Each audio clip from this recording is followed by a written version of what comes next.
Nuestra gente, nuestra comunidad y nuestro planeta son los ejes de nuestra estrategia de sostenibilidad en FEMSA, porque queremos un mundo más próspero, sostenible y resiliente, y estamos comprometidos con lograrlo. FEMSA presenta The Mexican Dream. Soy Diego Marroquín. Es momento de pensar en el futuro. ¿Cómo queremos ver a Norteamérica en 2050 y qué metas debemos proponernos para lograrlo en los próximos 27 años?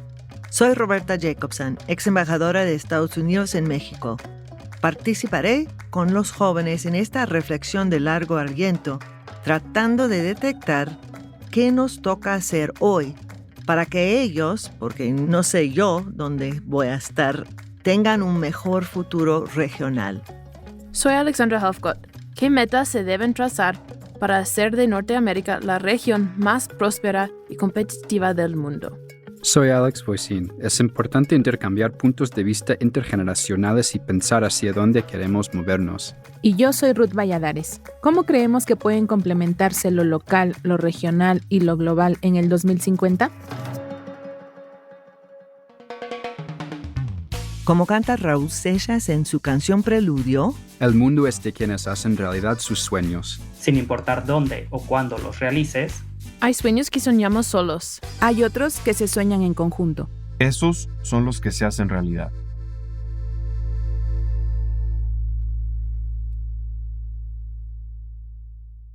Sofía Ramírez es decana asociada de Educación Continua en la Escuela de Ciencias Sociales y Gobierno del TEC de Monterrey.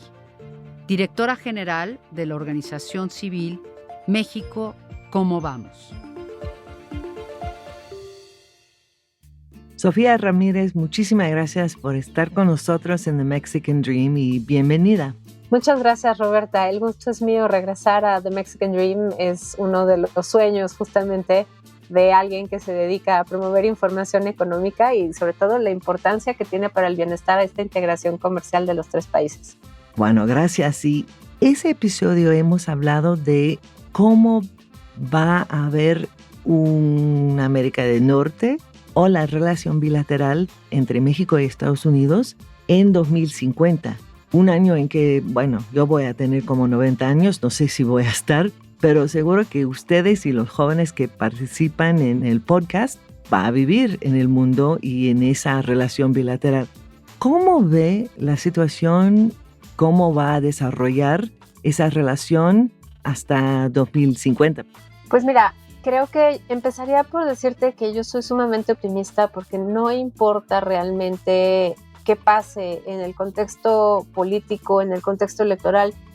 La verdad es que el mundo se ha regionalizado en las últimas décadas y la integración comercial pues, de la región norteamericana, de México, Estados Unidos y Canadá, pues no se ha visto frenada prácticamente en ningún punto. Vaya, tuvimos por supuesto el bache de la pandemia, pero esta integración comercial no viene del USMCA, del TEMEC, CUSMA, viene también previa a la firma del Telecán en 1994. Estamos hablando que esto viene pues prácticamente desde los 80, desde cuando México se adhiere al GATT, y esa integración comercial no es algo que podamos detener y frenar. Entonces, la pregunta más bien es ¿qué hacemos con ella?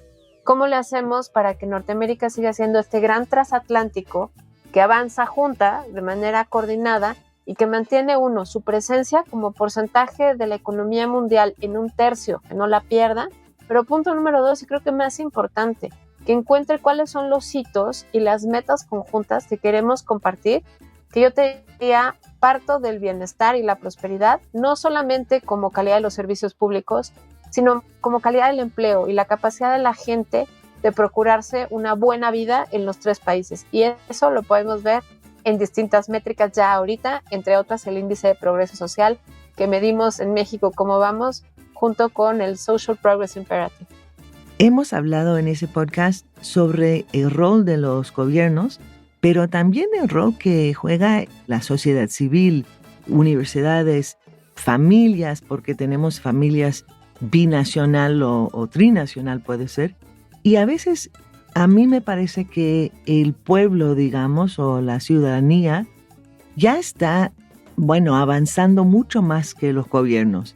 Y creo que eso es parte de lo que han mencionado cuando dices que la integración y el proceso de América del Norte, avance de América del Norte, ha empezado antes de Telecán.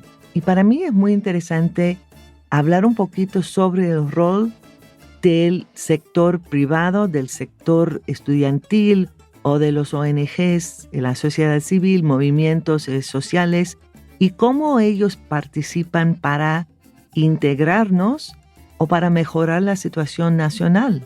Creo que es muy importante esto que dices, porque lo que nos recuerda es que al final somos personas. Al final lo que está de por medio son las relaciones familiares y las relaciones humanas. Y esas relaciones humanas justamente tienen una fluidez muy importante en la región norteamericana, ya sea de manera documentada o indocumentada. Pues esta presencia de cada vez más personas de nacionalidad estadounidense en México como nómadas digitales, pero también como expats que buscan quedarse en México por la razón que sea, por el clima, por la gente, porque es más barato y se vive bien. Hay muchas razones para tomar esas decisiones, pero el hecho de que eso ya esté presente es muy importante. Pero al revés es lo mismo. Tenemos una discusión muy álgida en términos migratorios en Estados Unidos sobre si tiene que frenarse el ingreso de personas en la frontera, este famosísimo cerrar la frontera. Y yo creo que no solamente no es posible, claramente se necesitarían muchos más recursos, pero además hay una demanda por mano de obra y una demanda por vínculos familiares y por reunificación familiar que es muy difícil detenerla en términos de política pública. Lo que hay que hacer es encauzar los flujos migratorios desde mi perspectiva, porque también vemos, y ya lo platicamos en el episodio anterior, han cambiado las dinámicas de migración. Hay, por supuesto, muchos menores no acompañados, lo cual es trágico y complicado, para la asimilación y para el cuidado mismo de las personas en cualquier situación, porque no hubiesen migrado si no provinieran de entornos que los expulsaran, sino también hay muchas mujeres que migran ahora por razones económicas y laborales sin tener que reencontrarse con compañeros masculinos. Entonces, lo que tendríamos que estar viendo es una integración que hable justamente de las personas. Y lo que vemos es, pues primero, una necesidad muy clara de talento. Necesitamos atraer talento en muchos niveles. Necesitamos identificar si es posible homologar algún grado de certificaciones para que, sin tener que vulnerar, digamos, la calidad de los servicios que se demandan en Estados Unidos, en Canadá, por ejemplo, de cuidado de personas mayores o de cuidado de enfermos o niños pequeños, pues exista esta capacidad de que enfermeras, ¿no? O personas de cuidados puedan ir y venir y no tengan que estar sujeto, digamos, a las condiciones de visado o estacionales o de trabajo temporal en el marco del TEMEC. Y bueno, pues uno de estos grandes pendientes es aprovechar justamente que ya existen muchos mecanismos para que personas en un vastísimo catálogo de profesiones puedan aprovechar las visas TEMEC. Creo que la movilidad laboral y la atracción de talento pues va mucho más allá de lo económico, porque una vez que tienes un vínculo con un país distinto al tuyo, empiezas a enraizar, aunque sea poquito, y también te vuelves mucho más comprensivo y tolerante, y por supuesto la sociedad que te recibe se enriquece muchísimo pues con todo el capital humano que llega. Sí, bueno, interesantísimo. Y una de las cosas que has mencionado, Sofía, es que hay muchos estadounidenses viendo a México como un país para jubilar y para vivir en su tercera etapa. Y se dice que en 2030 Estados Unidos tendrá alrededor de 79 millones de personas baby boomers buscando un lugar para establecer su retiro. También la población de México está envejeciendo porque ya no tiene un tipo de youth bulge demográficamente. ¿Cómo cambia la relación bilateral o la situación en América del Norte, los dos fenómenos demográficos en México y en Estados Unidos? Mira, creo que parte del problema que no acabamos de dimensionar y que todavía es una oportunidad, porque aunque México está envejeciendo, no lo está haciendo a la misma velocidad tal vez que Estados Unidos, es justamente la calidad de vida de esas personas de la tercera edad. Hay una discusión política en México muy importante ahorita sobre si incrementar el monto de la pensión, digamos, la tasa de reemplazo de las personas que se jubilan. Por supuesto que eso hace que exista mayor prosperidad, pero si además lo comparamos con las dinámicas poblacionales de Canadá y de Estados Unidos, pues vemos que los retos además son múltiples, porque aunque hay una importante cantidad de personas de la tercera edad que están en retiro, que quieren venir a retirarse a México, por ejemplo, desde Estados Unidos, también hay una gran cantidad de mexicanos jóvenes que quieren ir a trabajar a Canadá y que ahorita están empezando ya a presionar el tema migratorio, pues un poco por las reglas que ya había previamente, pero pues también como alternativa a migrar hacia Estados Unidos. Referías que México también se está haciendo en promedio más viejo, y eso es cierto. Tenemos los retos de atender justamente a las personas de la tercera edad para que sus últimos años de vida pues no sean en pobreza y al contrario puedan aprovechar de la prosperidad que está llegando a México. Tenemos por otro lado el reto de incorporar a las juventudes a esta integración regional. Podemos ver cómo en términos de progreso social, Estados Unidos está mayormente en verde. Empieza con un verde muy oscuro en progreso social, en bienestar compartido en el norte del país y va degradando a verdes más claritos conforme se va acercando a la frontera sur con México. Pero luego pasa un fenómeno bien interesante, que es el bienestar derivado del Telecán, podríamos decir, porque ya pasaron 30 años de esa firma, que es el norte de México, occidente en México, e incluso algunas regiones de península de Yucatán, península de Baja California y el centro del país también están en verde, con el mismo nivel de degradado que tiene el sur de Estados Unidos. Entonces, sí podemos ver que es posible que esta integración comercial se traduzca en mayor bienestar, pero tenemos que poder identificar los retos específicos que esta integración conlleva. En el caso de Estados Unidos, por supuesto, las presiones migratorias, las presiones políticas alrededor de la presencia de este incremental flujo migratorio que además no necesariamente viene de México, sino cada vez de más países, y eso plantea retos adicionales, sino también en México. ¿Qué vamos a hacer cuando Estados Unidos realmente pueda disminuir la cantidad de flujos migratorios de estos terceros países de Centroamérica, Latinoamérica, pero también de África y de Asia, y estas personas de terceros países se queden a vivir en México en términos del mercado laboral, en términos de la regularización migratoria? Porque aunque la integración, digamos, regional va más allá de si estás documentado o no y tienes permiso o no para vivir o para trabajar en cierto país, pues lo cierto es que en la medida en la que no tengamos el registro de todas las personas que habitan en el país, pues los mercados negros van a seguir floreciendo, la inseguridad y la violencia, el tráfico de personas, el tráfico de drogas y un largo etcétera que no nos conviene a nadie. Entonces, son varios retos, Roberta, los que confluyen en esta integración, pues no solamente comercial. Y la verdad es que ha explicado bien que los retos son muy grandes y, en fin, tenemos la oportunidad de prosperar, pero solamente si integramos más y si avanza la integración. Y al final me gustaría regresar a un comentario que ha hecho antes. A pesar de todos los retos que tenemos, las cosas en polarización en las poblaciones y problemas globales, ¿tú tienes optimismo en el futuro de esa región y en la relación bilateral? Tengo todo el optimismo en la relación que ya ahorita creo que es incluso trilateral. Si tú revisas los volúmenes de comercio, por supuesto Canadá, Estados Unidos son crecientes, México, Estados Unidos son crecientes, pero también la integración comercial que hay entre Canadá y México, muchas veces pasando por el registro de la inversión en Estados Unidos y por eso no se nota tanto en el volumen comercial, bueno, creo que es muy relevante.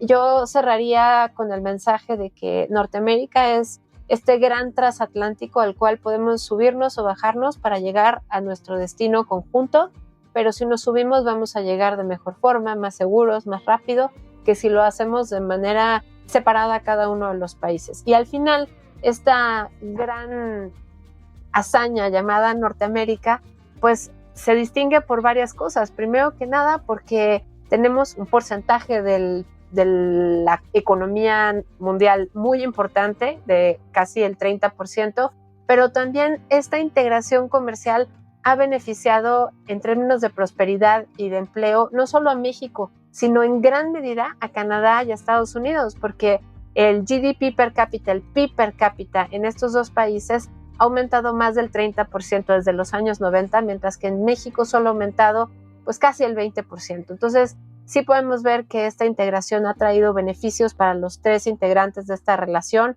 Tenemos 55 millones de empleos que dependen justamente de los bienes manufacturados en Norteamérica, pero además son círculos concéntricos, porque no solo la manufactura, es el comercio, es el intercambio, es el turismo, son muchos de los sectores que nos cruzan de manera interseccional. Y bueno, finalmente México y Canadá no dejan de ser estos grandes socios comerciales en un momento de conflictos comerciales para Estados Unidos, ocupando las posiciones 1 y 2, pero sobre todo de manera agregada, pues sumando más del 30% del comercio que Estados Unidos tiene con el mundo en términos de mercancía. Entonces yo me quedo sumamente optimista de la relación, insisto, porque las realidades familiares, personales, culturales van a seguir ahí, no importa la política interior y exterior de los países, pero también porque el vínculo comercial es tan fuerte que nuestras economías están pues compenetradas, estamos cosidos por el costado y conectados por el ombligo, y va a ser muy difícil imaginar un mundo, insisto, que cada vez se regionaliza más, que no esté pensando en Norteamérica como este bloque de aliados y de socios, no solamente de vecinos. Bueno, perfecto. Muchísimas gracias, Sofía Ramírez. Siempre un placer.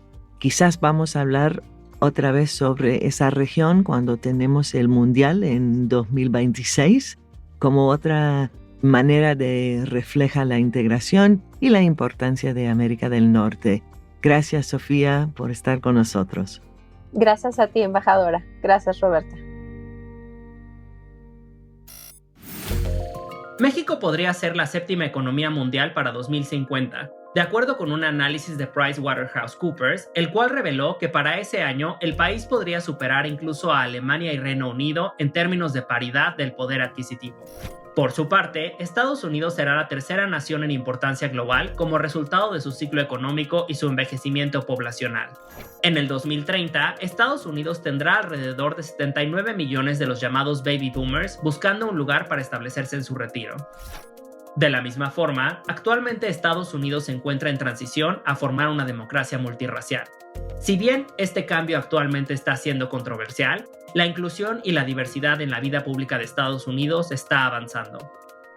Los mercados emergentes dominarán numéricamente los 10 principales lugares de la economía global, que serán ocupados en orden ascendente por China, India, Estados Unidos, Indonesia, Brasil, Rusia, México, Japón, Alemania y Reino Unido. La idea de Norteamérica no es nueva. Es una idea que hay que reconocer que surgió en los pasillos de universidades de élite en Estados Unidos. Es una idea basada en una visión compartida entre los países, fundamentada en mayor cooperación, sobre todo en temas comerciales, de seguridad y migración. Ese es el primer momento en Norteamérica, la idea de Norteamérica de Bob Pastor. Después, identifica un segundo momento con los arquitectos del Telecán. Personas como Clinton, el presidente Bush, el presidente Zedillo, quienes toman esta idea y la llevan a la práctica. Aquí es cuando la idea de Norteamérica se convierte y se transforma en donde pasamos de una enemistad histórica de desconfianza, nos volvemos socios comerciales a través del poder ecualizador de los contratos, de la certidumbre, del intercambio comercial. Como dijo Nicolás Medina Mora en un artículo para la revista Nexos, este enfoque unidimensional ha sido muy exitoso, pero también el hecho de que haya sido unidimensional enfocado en el comercio y en la certeza legal ha dejado dos deudas históricas. Como lo platicamos en otro episodio, están las diferencias de integración entre el sur y el norte en el caso de México. En el resto de la región también hay ciertas industrias, minorías y sectores, por ejemplo, como las mujeres, que también se quedaron atrás en la apertura comercial. Y yo creo que ahora, en 2024, estamos llegando a un tercer momento. Y como generación, nos toca definir hacia dónde queremos ir. ¿Cuál es nuestra idea de Norteamérica? Yo quisiera retarnos hoy a todos en el podcast para hablar de temas que hemos dejado atrás en la discusión de Norteamérica en los últimos 30 años. Por ejemplo, ¿somos iguales en Norteamérica? ¿Cómo es posible que un profesionista en Estados Unidos o en Canadá pueda venir a Ciudad de México o a Oaxaca a emprender y a trabajar con relativa facilidad, y un profesionista o un emprendedora mexicano no puede hacer lo mismo en Estados Unidos. Para mí no existe Norteamérica si no hay un libre flujo de personas, y es un tema que yo vivo a diario al trabajar en Estados Unidos. Entonces quisiera hablar con ustedes y que me platiquen cuál es su idea de Norteamérica, qué cosas han quedado pendientes y qué metas debemos proponernos de aquí al 2050 para concretar esta idea de Norteamérica desde nuestra perspectiva.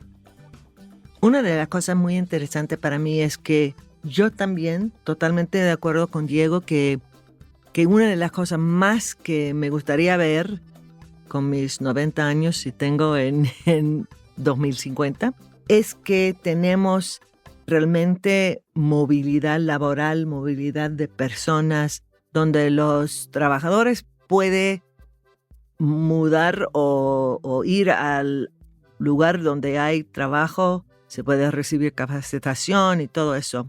Pero también me gustaría ver reconocer quizás que aunque el Tratado de Libre Comercio Telecán y ahora TEMEC se trata mayormente o totalmente de temas comerciales, yo creo que las sociedades civiles en los 3 países muchas veces mueven más rápido que los gobiernos.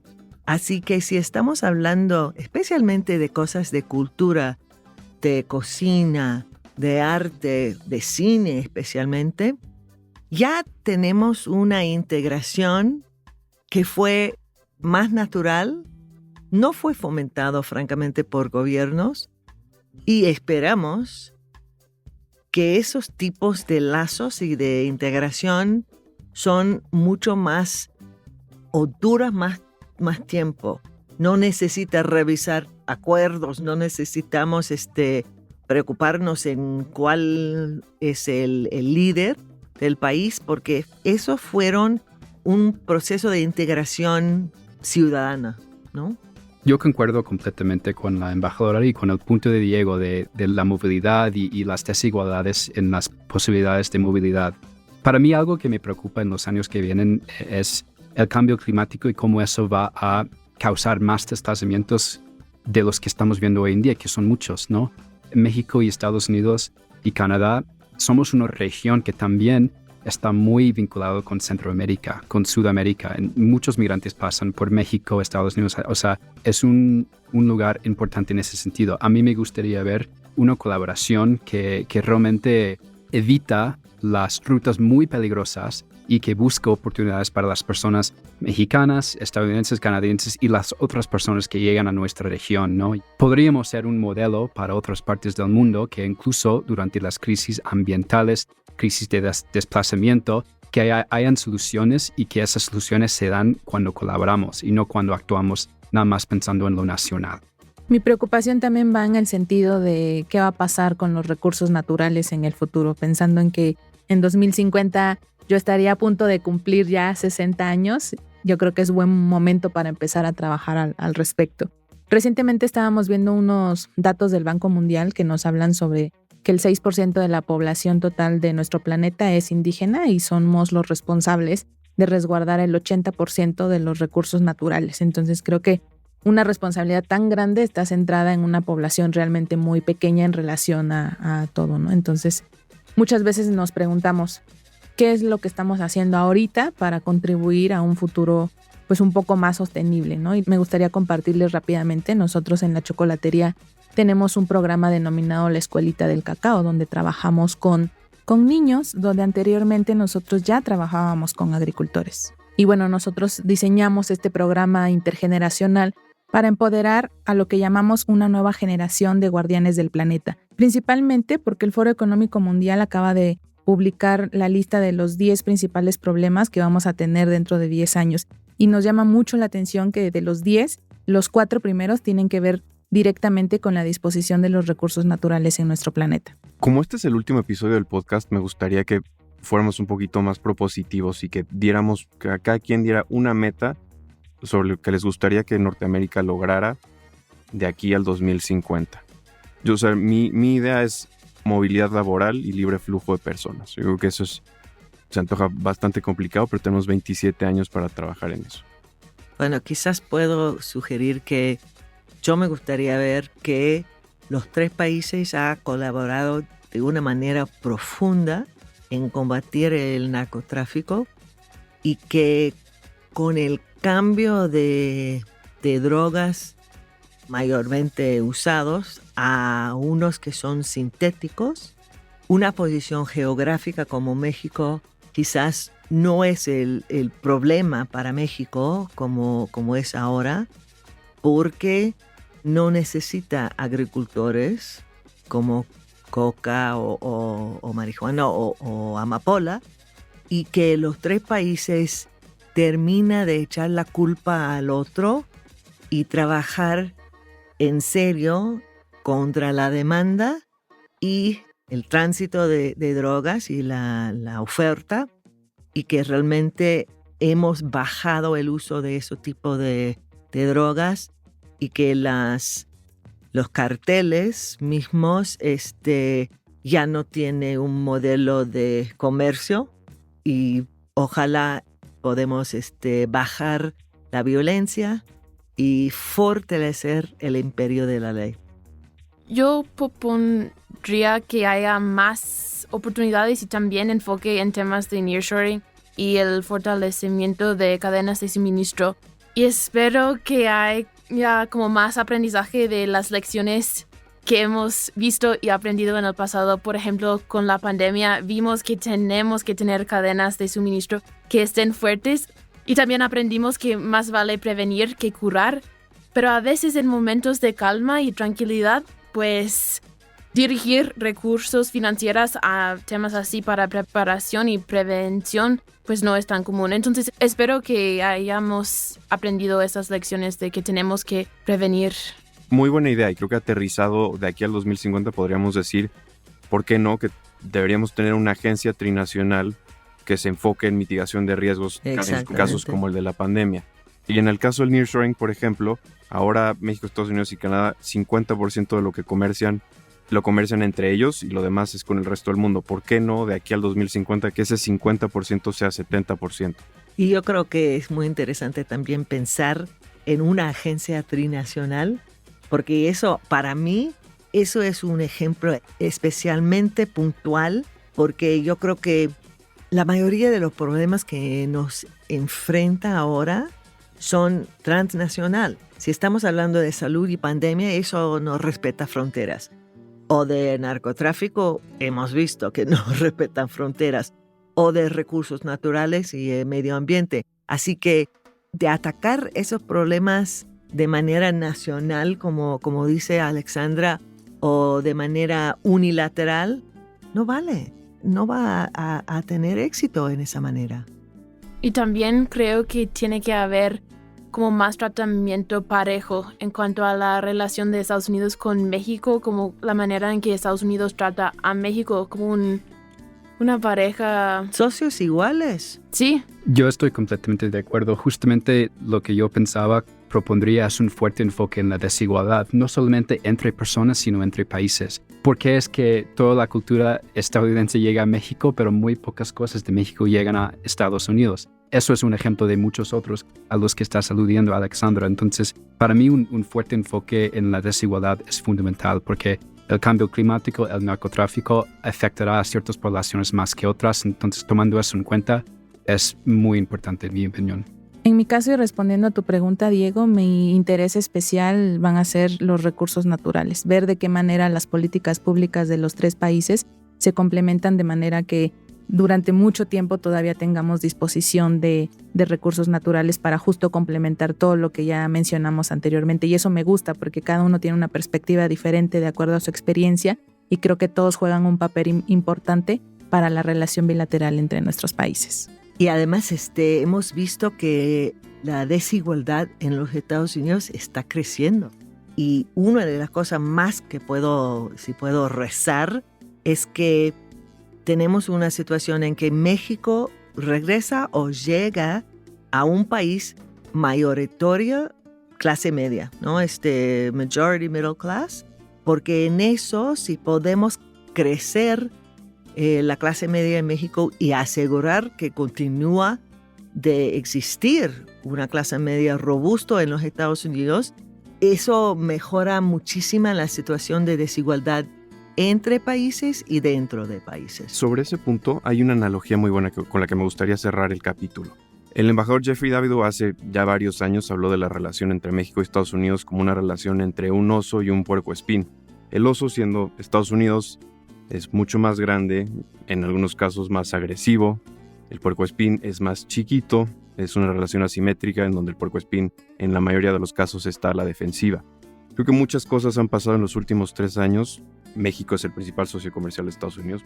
Como dijimos en episodios anteriores, un país depende del otro, su prosperidad depende del otro, del éxito del otro.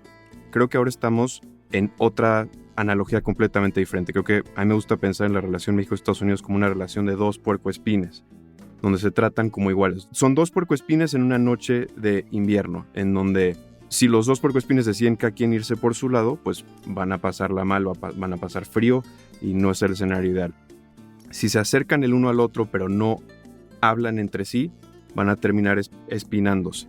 Entonces creo que el reto de aquí a 2050, esperemos que mucho antes, es dialogar para que el puercoespín de Estados Unidos y el de México encuentren una distancia en donde se sientan cómodos, donde compartan calor, pero en donde no se lastimen el uno al otro. Gracias por escuchar la tercera temporada de The Mexican Dream.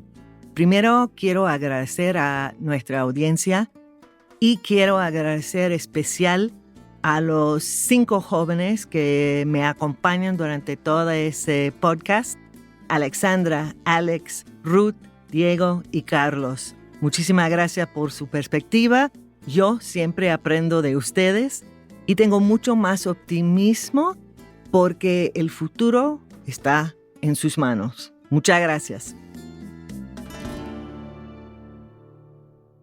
Gracias por escuchar The Mexican Dream, tercera temporada. Sigue, escucha y comparte nuestro podcast en Spotify o en tu plataforma de audio favorita. Te esperamos en el próximo episodio. Y recuerda que los sueños que se sueñan en conjunto Se hacen realidad. Este es un podcast de la colección Pensando un País, producido por Hook Audio.